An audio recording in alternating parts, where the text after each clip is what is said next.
Hi there and welcome along to another 60-minute RowAlong workout. This is where I do as my zone 2 training and you keep me company, or I keep you company. One of us is going to be happy here. You can see that I've got Exa running in the background. This is the Tour de Bled course, so you can enjoy watching that while you're rowing and while you're listening to me. All right, hey, how's that for a big sell? Now let's make sure we get our machine set up before we get started. This is always important. And I want you to go to resistance first, or drag factor, whatever you have on whatever machine that you're using. On a Concept 2, I want you to set it to round about 5 on a clean machine. Don't just bang it all the way up to 10 unless you've got an absolutely filthy machine, and it has to be up there. What you're looking for, no matter what machine you use, is that you feel connected to the stroke, but you don't have to heave against it to get the thing moving. If you have to lurch back against it, your resistance is too high. At the same time, you don't want it to be so easy that you're just flapping up and down and you don't feel like you're getting any kind of a workout out of it, all right? Next up, let's go to your foot stretcher height, okay, where your feet sit in the foot stretchers, funnily enough.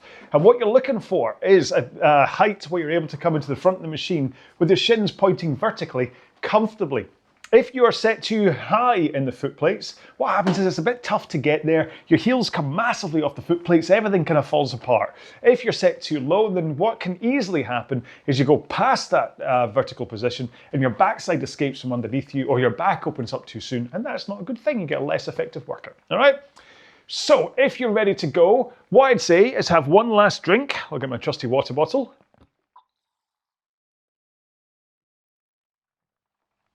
You're allowed to drink during the workout, don't worry. I'm not going to shout at you. And then we're going to get started in our main row, okay? So let's get going in 5, 4, 3, 2, 1. Let's go. So I've picked the Tour de Bled today for our course. It's around about 14 kilometers, which I think I'll cover in today's row. I'm not entirely sure. I mean, I'm going to do this right about 2:10 pace. You can see right now that I'm 2:10, 2:12, 2:11. And the point being that I really want to try and keep this as close to zone 2 heart rate as possible for most of the 60 minutes. Now my heart is currently showing around about 115, but it's weird, my Garmin watch, which is what's broadcasting heart rate, it never seems to quite, well, I think, to be honest, I think what it is the microphone I use when I'm making these videos. I think it gets in the way of the proper kind of transmission from the watch, and it takes a while for it to settle down. So I just got completely distracted there. Something flew across the floor and I suddenly thought, was that a spider? It wasn't, it was a leaf. That's happened in one of my videos before, where in front of me in the corner of the studio I saw a big spider and it freaked me out. Don't worry, there's none here. Oh, crikey. If I don't settle down in terms of what I'm talking about, this is going to be a very disjointed, somewhat schizophrenic row. So we're just going to spend the first 4 minutes here just trying to find our rhythm, find our flow. And chances are you're there already. I mean, I feel I am. But if you need a quick, just something to focus on, then what I'd recommend is just thinking about that forwards tilt into the front of the machine and trying to get there, bunk, before you bend your knees.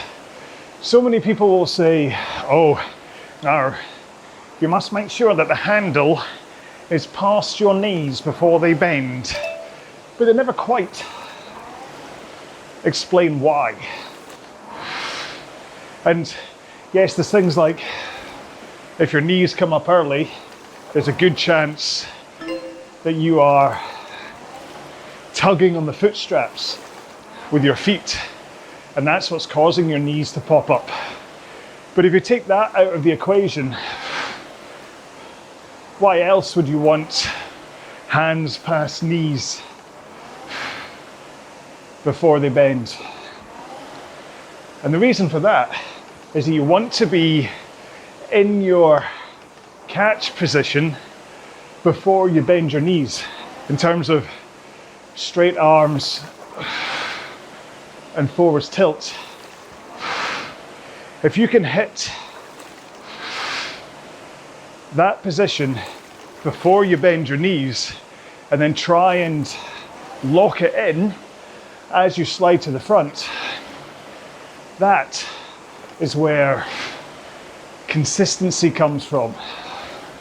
That's how you know that every time you get to the front of the stroke, you're going to be in the same position, ready to transfer the power in the same way.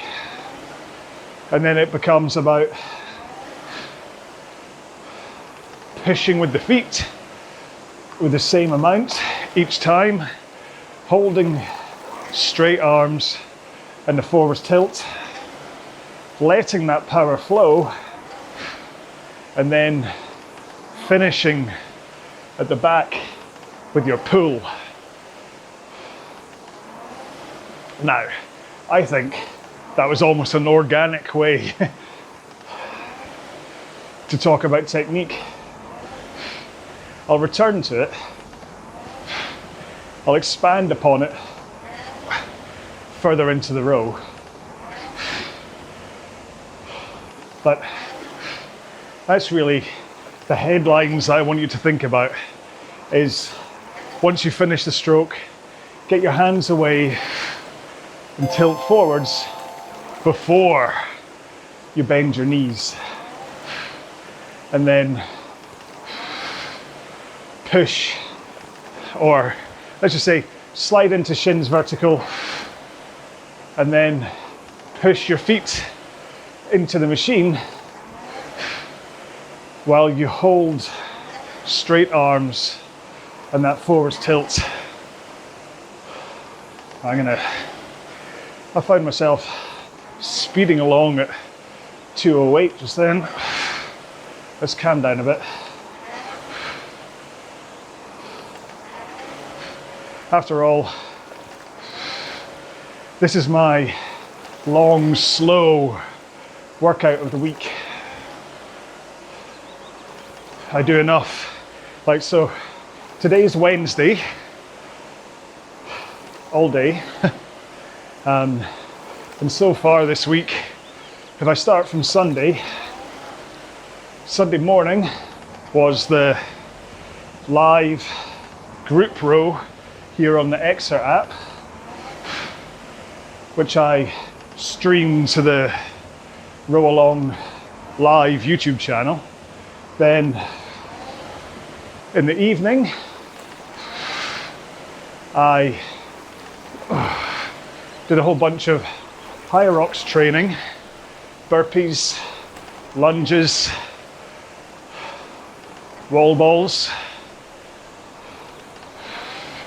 especially burpees. That's where my biggest kind of, what do I call it, not failure, the most work that I need to do right now is burpee broad jumps. I'm going fast again, slow down, John. Then Monday, so I was saying, from a training load point of view, this is why I'm talking to you about this. From a training load point of view, the Sunday morning row was mostly easy, but I was sprinting the sprints. So it's kind of, let's say it was 6, 7 out of 10 RPE. Who's this? Ranko. Hello, Ranko. And then the evening workout, I'd say was 7 to 8 out of 10 RPE. So both quite intense workouts. And then Monday, I did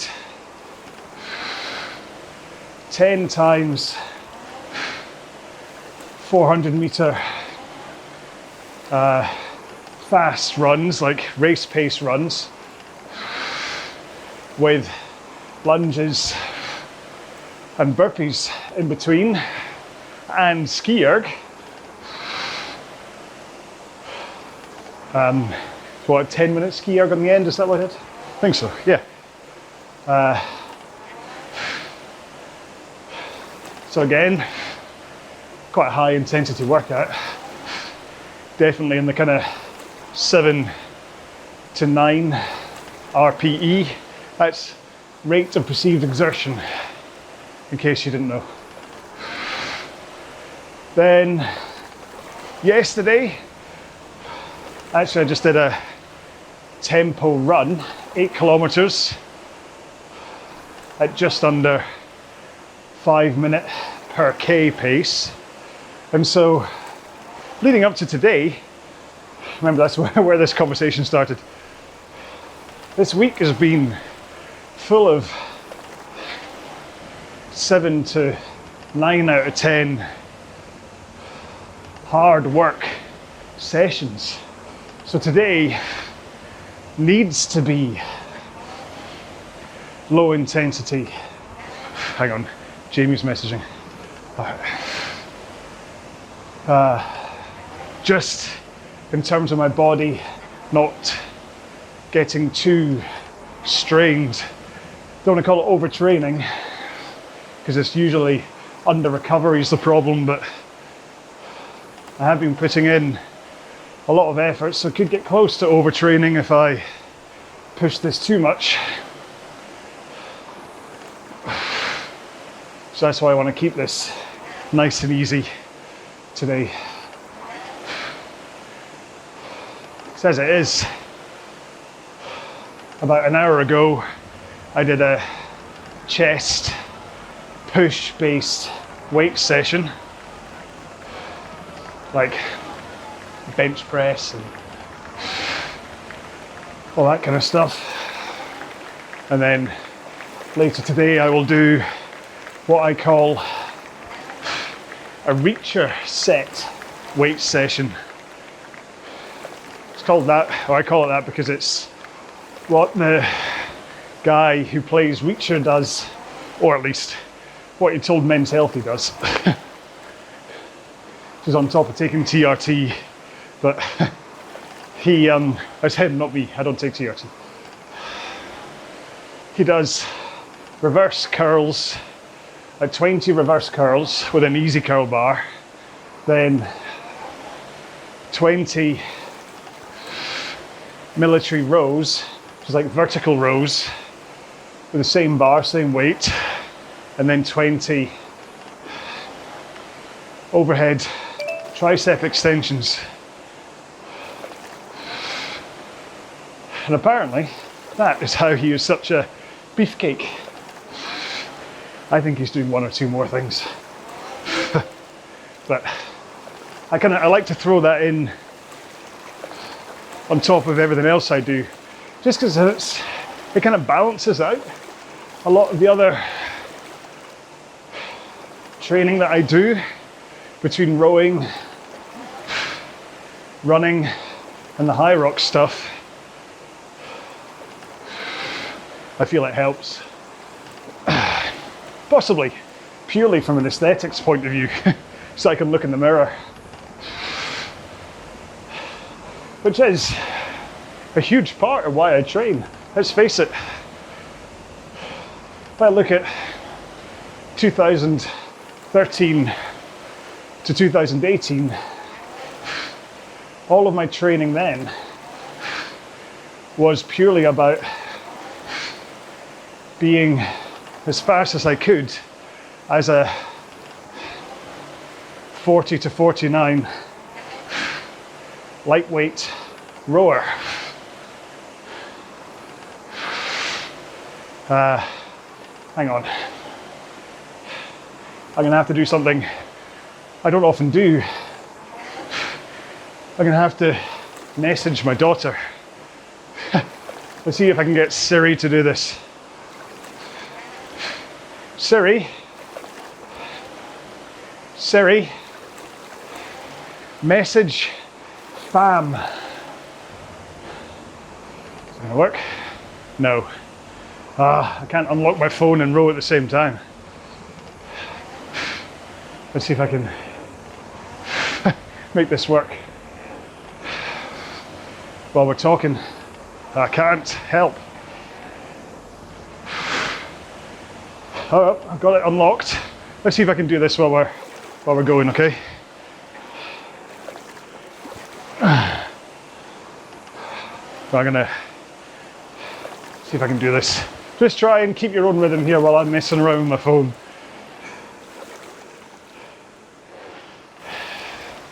I can come and get you. Just tell me what time. Okay. Yep. There we go. Sorry about that. It used to be in the earlier workouts, once I was uploading around about 2022, I was constantly being distracted by phone calls and text messages, and I learned to turn my phone off while I was recording one of these. Cool, we get out at 2:40, okay. Right.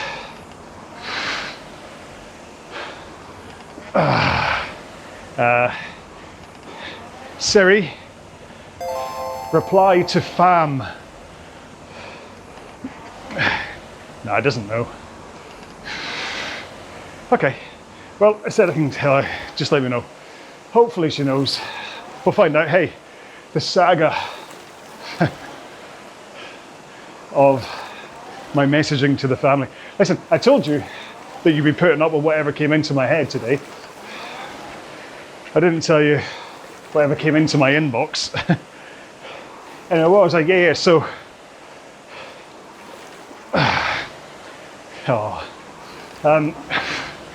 2013 to 18, I was training to become one of the best 40 to 49 lightweight rowers. But by all accounts, I did get there. I mean, I was probably second in the UK. Tim Mayle was always winning.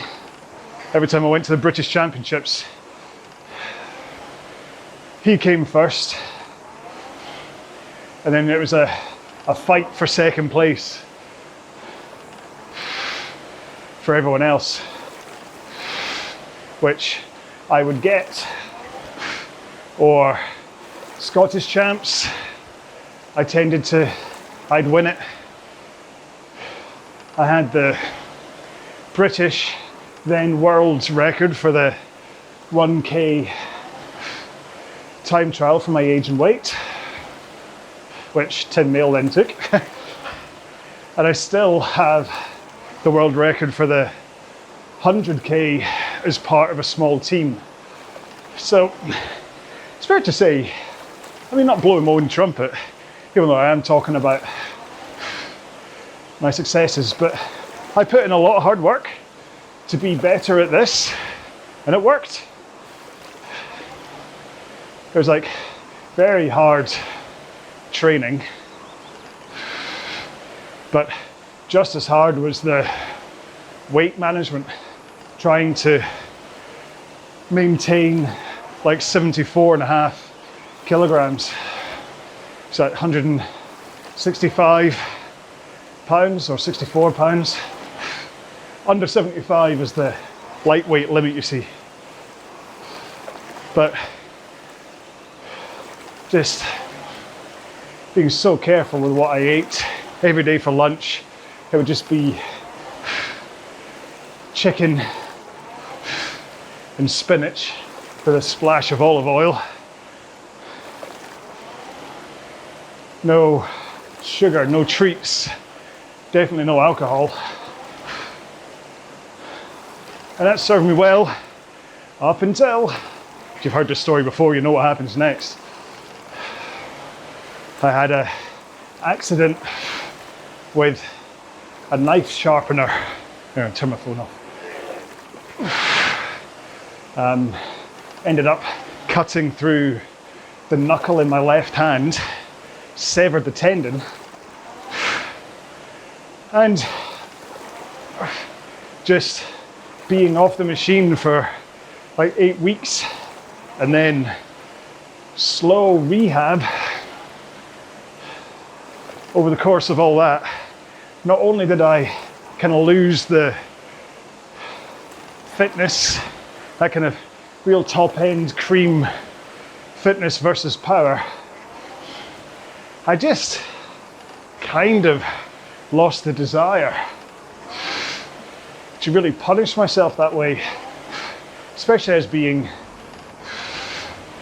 I was then 44, and all the young pups were starting to kind of creep up on me from a speed point of view. It was getting harder and harder to maintain that kind of 6:37 2K pace, and harder to want to. I mean, it sucks. 2K training absolutely sucks. The only thing worse than 2K training is a 2K. So I just found myself floundering probably between kind of like 2019 into around about 21, 22, where I'm like, why am I training? I mean, I entered the virtual British Rowing Championships during lockdown. Or is it the Scottish? Yeah, it's the Scottish, where I starved myself to get under 75, and then had quite a kind of, what's the best way to explain it? I mean, I came second in the 500 meter row, but I hated every stroke of it. And then the British champs were like 2-3 weeks later, and mentally I couldn't do it. I ended up the night before drinking a bottle of wine and eating a whole bunch of cake, totally self-sabotaging the race that was going to come the next day, because I made myself a heavyweight instead of a lightweight.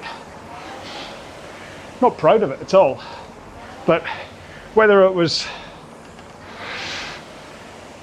kind of mental challenges after my injury, or maybe it was something to do with lockdown, or who knows. But and then that was the last proper rowing competition I entered.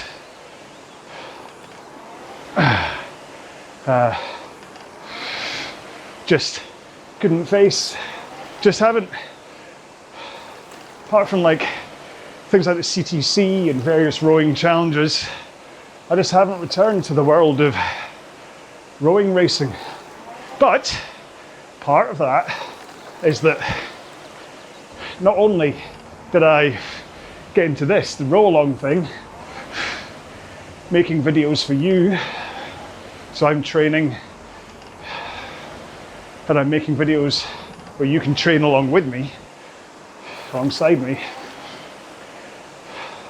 So that kind of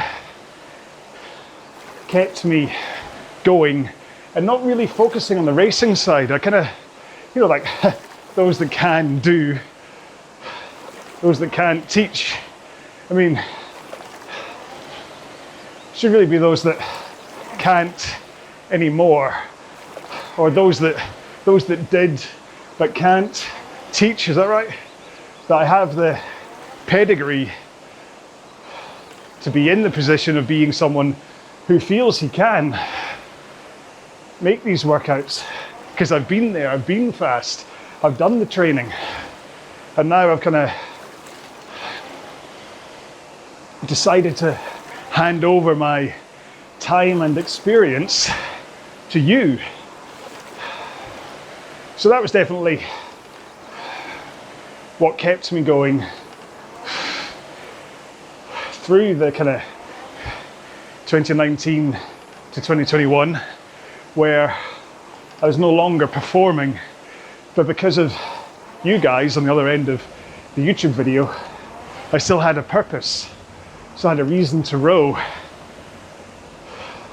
And then along came High Rocks. I'd heard about it a lot from one of my rowing friends, Claudia. She was telling me how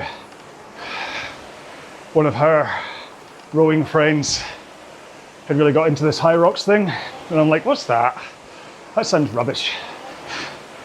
That sounds like one of these stupid CrossFit things where they're just pretending. They're kind of, I don't know, they're playing. It's an obstacle course thing or something that they're just, it's like being at a playground. And then I actually read up on it, or at least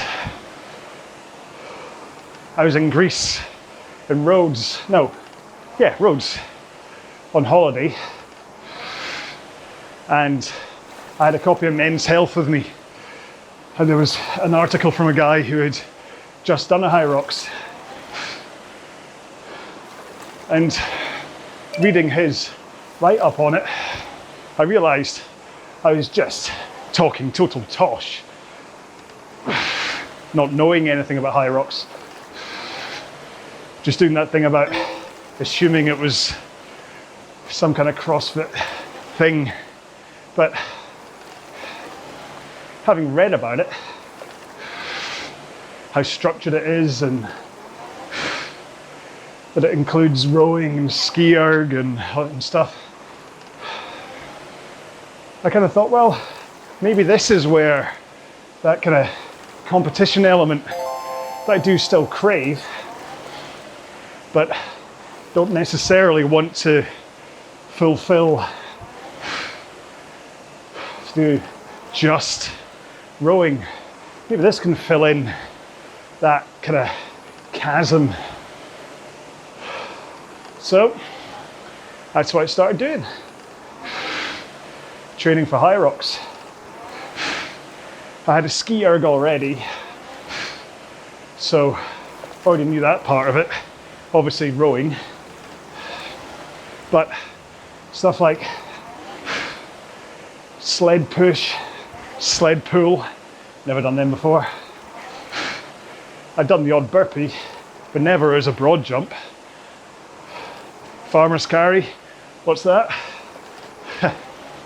Walking lunges, I'd kind of done them, but not really properly.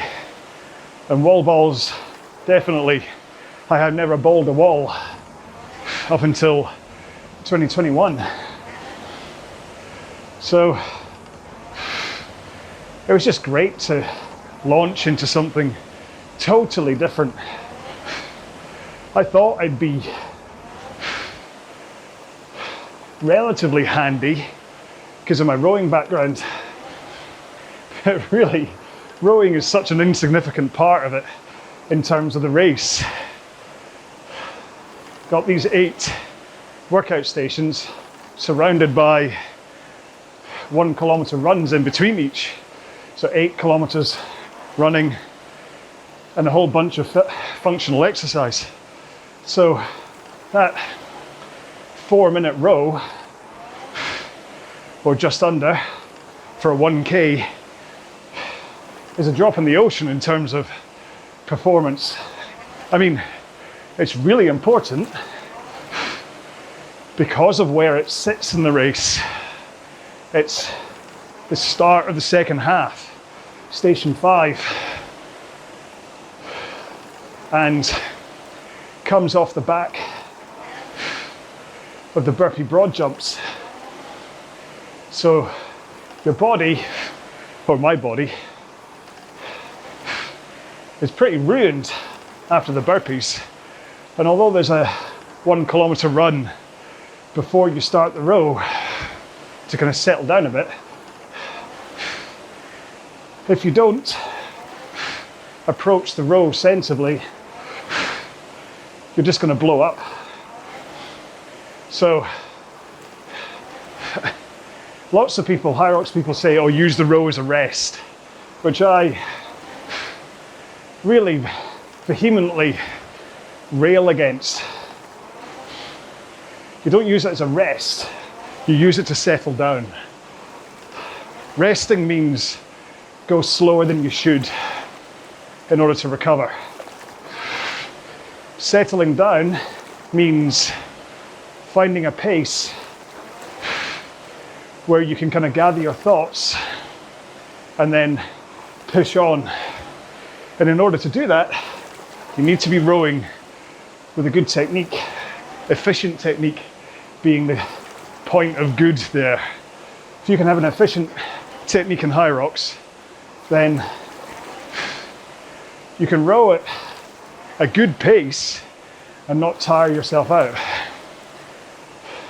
Unfortunately, I'd say 90% of the people I see rowing at high rocks are just flapping up and down with the most awful technique you've ever seen. So they're wasting energy when they're rowing. So not only are they rowing slowly, but the energy they're putting in to that slow row is like more than if they had a good technique and were rowing faster. Does that make sense? Anyway, so. And on top of that then comes an element of, because I'm now training for much more than just going up and down on a rowing machine, it's easy to see the body transformation. Bigger shoulders, bigger chest, bigger arms, bigger legs, which does kind of, again, keep me out of the lightweight rowing world for the time being, but it's interesting to see just the changes that can happen. I mean, I've started to upload to YouTube my most recent Aviron series called Time to Fly. So this year I started off with Time for Change, which I started to make because it was like, there's a personal thing I was needing to make time to change. Having been injured and not really training well, and put on a bunch of weight from not training, and I had to basically pick up my petticoat and realize that nobody's going to do it for me. There is no such thing as the motivation fairy who will come along and say, right, now's the time.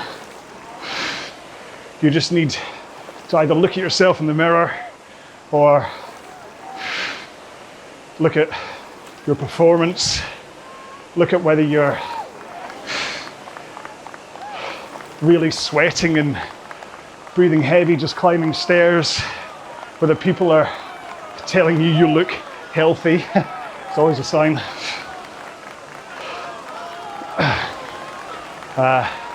So I started making that series. Then I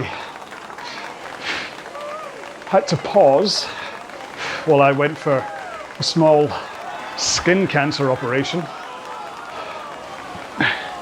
Came back with Time to Shine, and I'd put on even more weight by then because I'm having to take a month off. And so from that point on, it was really about focusing on fitness first and then body image. So I took like April, May, June to just work on my cardio, fitness, Didn't worry about weights, didn't worry about how I looked. Just thought, if you don't give yourself a strong foundation, there's no point building on top of it. You're not going to build a beautiful house on weak foundations, are you? Not that I'm saying I'm beautiful, hang on. You get what I mean though. And then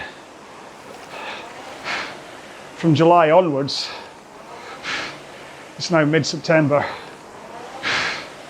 I've been focusing more on, I've been introducing more power stuff, strength and power. And what's interesting is looking at the thumbnails, if nothing else, of me from that Time for Change series all the way through to the ones I'm now uploading, where you can definitely see it in my face, but then muscles in my arms are returning as I'm kind of building up muscle and burning fat at the same time. And it's the point of saying this is just, it takes time, it takes work, it takes dedication, effort, all the things that the viral emails and videos will tell you don't need. Lose weight in 2 weeks. Improve your 2K time in just 2 weeks. They're all there to take your money. They don't have the real kind of stuff behind them. Fair enough, if you get in touch with a personal trainer and say, right, let's take 6 months, I want to transform my body, then that's going to work. So if you can find someone who promises that they can do that for you, and you will do it, because that's the big thing. You can't buy yourself a fitter body. Sure, you can take, was it Ozempic or whatever the equivalent is to kind of manufacture weight loss. Seems to work. But if you're looking for performance increases, other than the power to weight ratio, which I guess would improve if you lost a whole bunch of weight, then there isn't a magic pill, or certainly not a legal magic pill that you can take that will quickly, instantly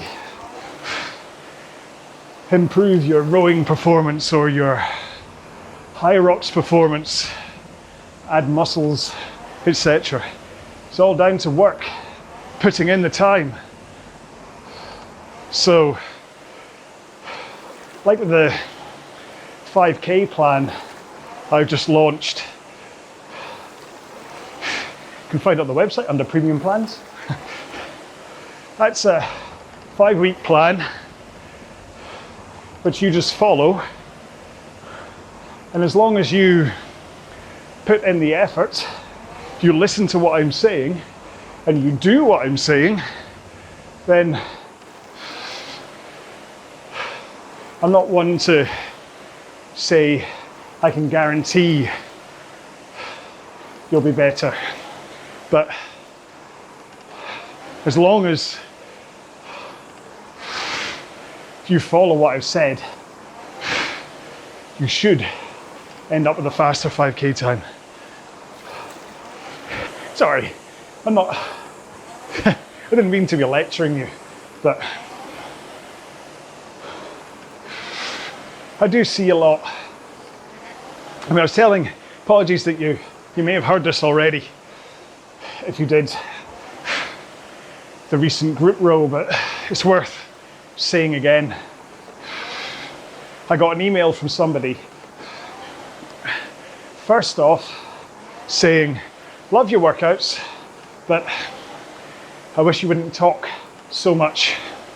And certainly, I wish you wouldn't just talk about technique, which actually, I mean, I've only spoken about technique for about 4 minutes in this workout today.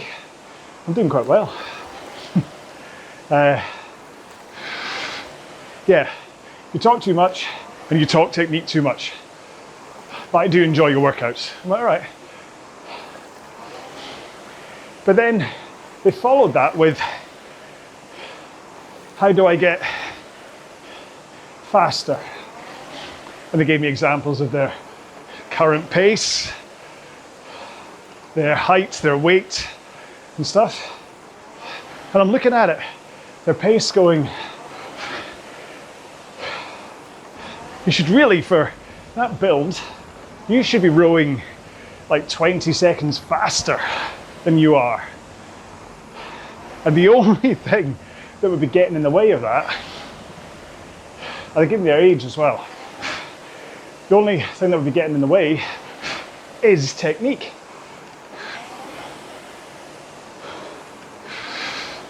So, kind of replied saying, all right, out of interest, when I talk about technique, do you actually listen? Do you do the things that I'm asking you to do? Straight arms at the front, push with the legs, holding arms straight, and the forwards tilt. Only pull at the back of the stroke. Keep a good posture throughout. The reply? Nah. Like, I've been rowing the same way for so long. I figure I'm doing okay, but I don't need to change. I mean, if I could have sent a kind of head shaking reply going, oh, I would have. Because you're like, it's there in front of you. I'm telling you what to do. All you have to do is follow what I'm telling you to do, and you will get better. There's no grey area.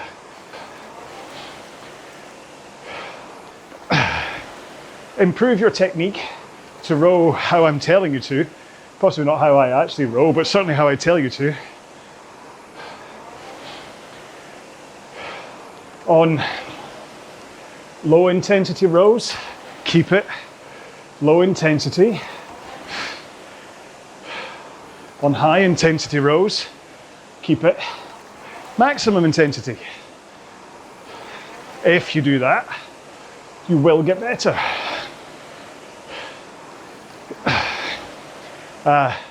On which, I mean, I just said, all right, listen, my reply was basically, okay, you might want to pay more attention to technique, as that's where I truly believe your improvements will come. And then we got into a discussion about actual training sessions, to which he said, yeah, I mean, the low intensity workouts that you put out there, I don't stick to the pace. I tend to go 10 seconds faster than you're telling me to. Again, shaking head emoji. All right, what about the high intensity sessions and the tempo ones? To which he replies, well, if I take a break after the low intensity ones, I can usually get close to them, but I soon run out of fitness. And if I do them the day after the low intensity ones, there's no way I can hit the pace. And I'm like, You're a shining example of someone that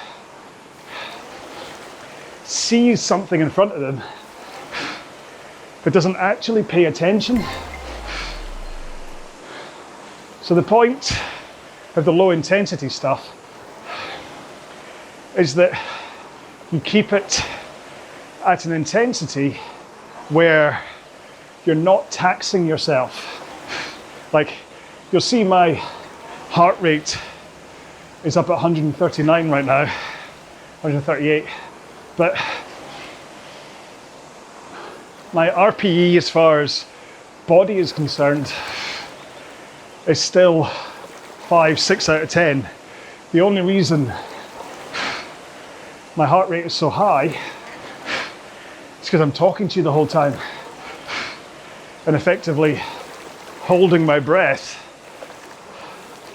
for half of the stroke. So my heart is having to work harder to get oxygen in and carbon dioxide out. Anyway, so the point of the low intensity stuff is to build your fitness so that when you're doing the fast stuff, you can last the workout, but also you do this at an easy intensity so that it fits within your training schedule that involves the tempo and high intensity stuff. If you do everything at high intensity, eventually you just can't keep up and you have to back off something. And so this guy was pushing the low intensity stuff out of the kind of the bracket where it's useful, or where it's most use, let's say. So he wasn't getting the real foundation fitness benefits, and he was draining his big bowl of power, that kind of energy force you have in your body that you can apply to what you're doing. Like Garmin would call that your body battery. So he's burning through that bowl of power on the low intensity stuff, so that the next day when he tried to do a high intensity one, he just didn't have the power to do it.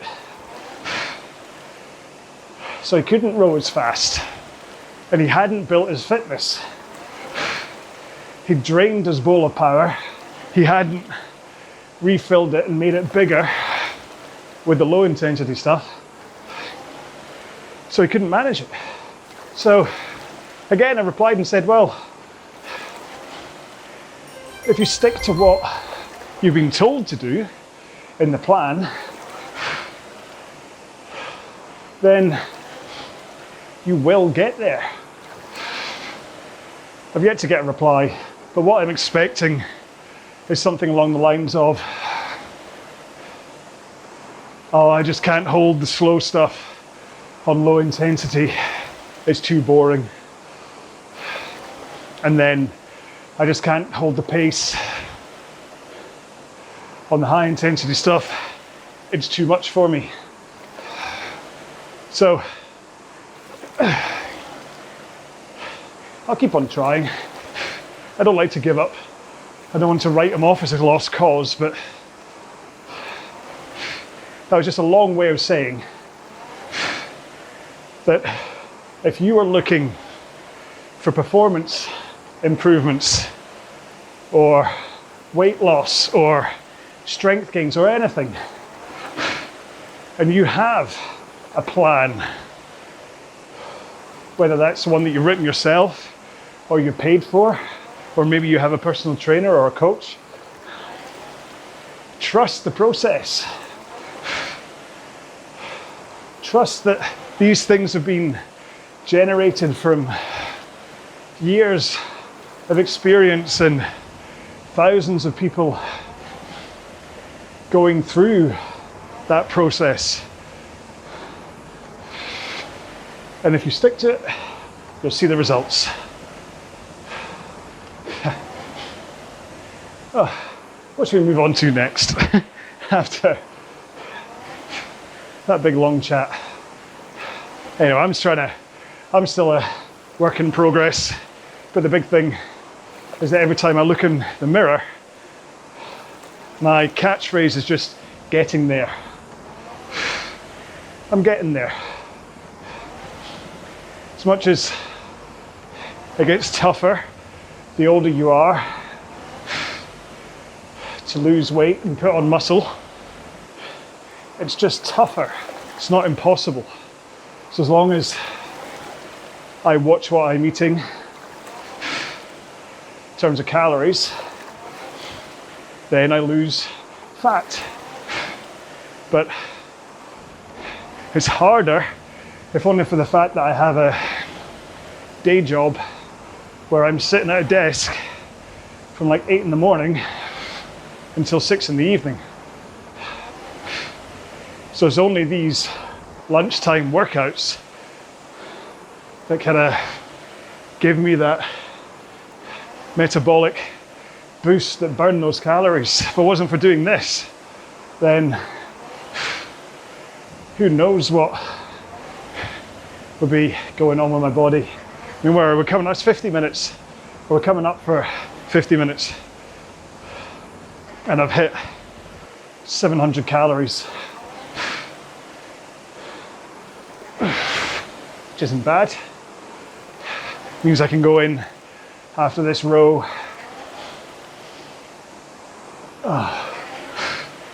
Make myself a nice chicken noodle lunch. Although I can't, so I have to go and pick up Jamie from school. Oh well, I'll do that afterwards. Maybe I'll have a protein bar. But yeah, and I've got, in a couple of weeks' time, I'm off to Toronto for my first big race of the year for RowAlong. And then a few weeks after that, I've got my first ever pro event, racing doubles with Brian. And for that, I need to make sure I am properly strong and powerful, because everything's heavier. Pro in RowAlong just means heavier. It's not actually pro. The real pros are the elites. So you get open, pro, and elite. And although I might dip my toe in the pro stuff, I ain't ever gonna be an elite. That's all the 28 to 35-year-old Adonises, which I am neither. But it's nice to have a goal, something to train for. And I've got like a little bit of a break, got about a month after Birmingham, before I then go to London and do normal doubles, open doubles. And then end of January, I'm off to Amsterdam. Never been to Amsterdam before. It's one of the great things about RowAlong is, right now, it's so hard to get an entry in the UK. There's a real rush every time an event puts tickets on sale. It's like trying to get tickets for Taylor Swift. Whereas the worldwide stuff is much easier. So even though Manchester was happening on the same weekend as Amsterdam,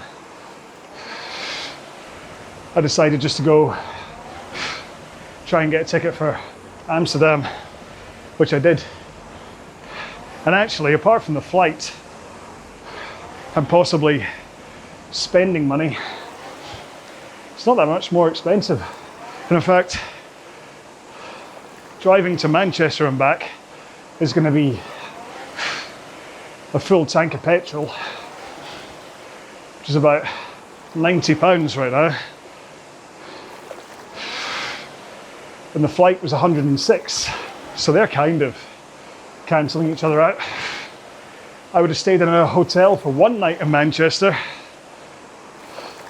but I am staying 2 in Amsterdam. And then the cost of the ticket is the same for both. So really, it's just costing me another hotel night stay plus spending money to go to Amsterdam, and possibly like taxis and Ubers. And I'm hopefully gonna get to meet up with Maxon from Exeter, one of the people in charge of Exeter, and also Rianne from Smart Row, you know, the people that make the force meter handle for any chain driven rowing machine. So it's also going to be worthwhile. And that then means that I can part of the trip, because it is business related, because I'm meeting them, are travel expenses. Yeah, so that'll be fun. Don't know what else I'm going to do for the rest of the year, but that's what I have planned. Just need to be careful, because as you can tell from the phone messages earlier on in this row, I do have a family, and I do like to spend time with my family. Especially as being, Jamie, my eldest, she's 15 now. She's doing her hires at school, so she's only got this year and one more, and then she goes to university. So, assuming she stays somewhere in Glasgow, then get a few more years with her living at home, but she might go to Stirling or St Andrews, Aberdeen, then have to stay in halls, and my baby will move out. So I just want to make sure I'm not constantly abandoning them for Higher Rocks events. I did say that they could come to Amsterdam with me, but I think she has her prelims, her kind of mock exams at the same time, so unfortunately that won't happen. I could bring Holly with me, my youngest, but I'd rather we went as a family. And I don't really want to leave Holly on her own for an hour and a bit while I go running in circles around the High Rocks track. It's okay leaving the whole family that way. Although, must be said, on Saturday just past, we had a nice little family trip out. Went into Glasgow for some tapas, for a nice lunch, and then I was going to go shoe shopping. Want to buy a pair of just standard kind of kicking about trainers, not running shoes or rowing shoes, etc. So we had lunch, and then we were just walking down the street, chatting away as a family. And I was too busy paying attention to the conversation that I didn't notice the dog poop on the pavement.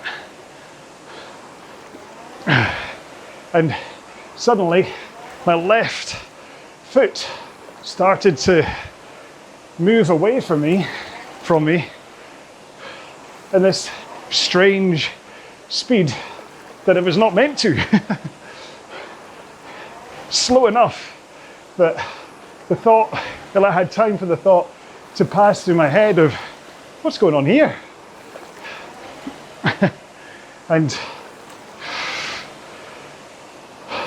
I realized as I landed on the ground and put my hand in it, I know that somebody had neglected to clean up after their dog.